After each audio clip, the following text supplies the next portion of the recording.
efa miresaka toe-karena izay hatrany isika dia hamon'ny vahoaka malagasy ny teti-bolam-panjakana 5 raha tsy asiana fanovana hoy ny filoha-hevitra fahafito eo anivon'ny anteny meram-pirenena sy teny Randriana Soloniaiko androany. Be loatra mantso izy ny etra ho alan'ny fanjakana izay ampitangana ny vidim-piainana eto Madagasikara.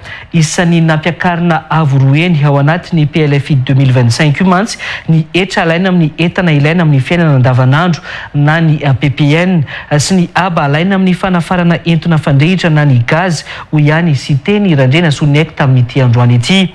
Miantso ny solombam-bahoaka rehetra hanisy fanovana ny teti-bolam-panjakana io noho izany ity lehibe ny mpanohitra eo anivon'ny anteny meram-pirenena ity. Dia rahantsika ny Antsipriano Vavao.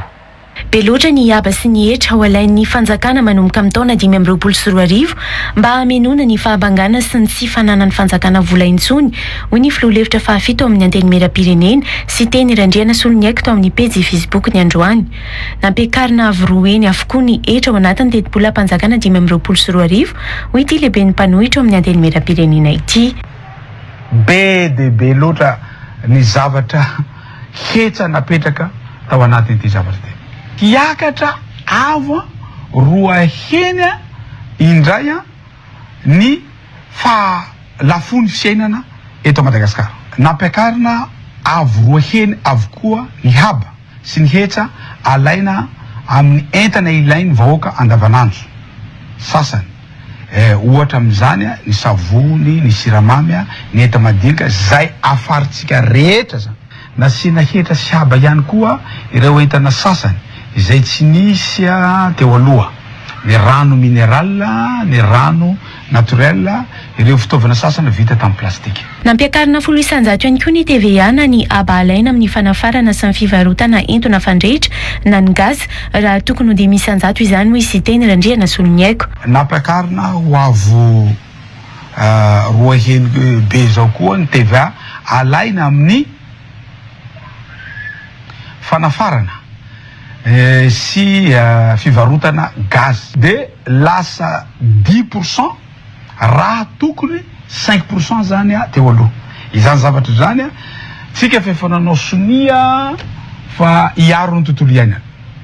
Mazava ho azy raha ity gaz ity indray no ampiakarina avo roa heny TVA hitombo ndray koa ny fanapahana ala manerana ny Madagasikara. Efa ho an'ny fanjakana hatramin'ny taolana ihany koa ny malagasy satria angalan'ny fanjakana TVA 100 ihany koa manomboka izao ny zana-bola amin'ny findramam-bola eny amin'ny banky raha ny voafaritra ao anatin'ny volavolana teti-bolam-panjakana 2024 hoy sy teny Randriana Soloniaiko. Ny intérêt bancaire dia nisy ny fanjakana TVA akany fanjakana vola iza no mandoa azy za ve fefa tsy manambola handeha hitsosa any amin'ny banky hitsosa any amin'ny banky ndray koa mbola akany fanjakana vola koa zavatra hitsosako any amin'ny banky iny.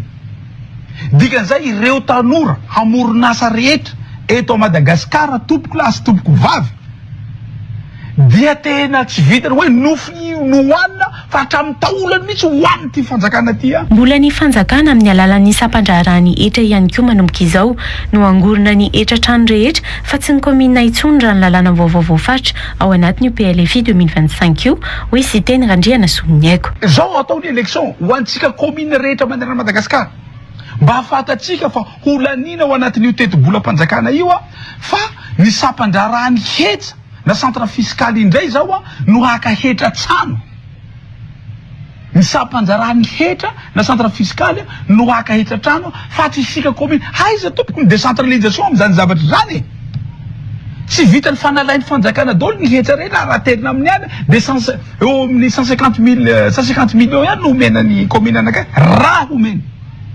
Zao izy ny hetra trano ndray koa halain'ny centre fiscal. Tsy maintsy asiana fanovana io teti-bolam-panjakana io satria tsy ho zakan'ny vahoaka malagasy ny fiakaran'ny vidim-piainana teraka ireo etra marobe nakaran'ny fanjakana ireo hoy ity lehibe ny mpanohitra ao amin'ny anteny meram-pirenena ity. Raha lanin'ny solombavam-bahoaka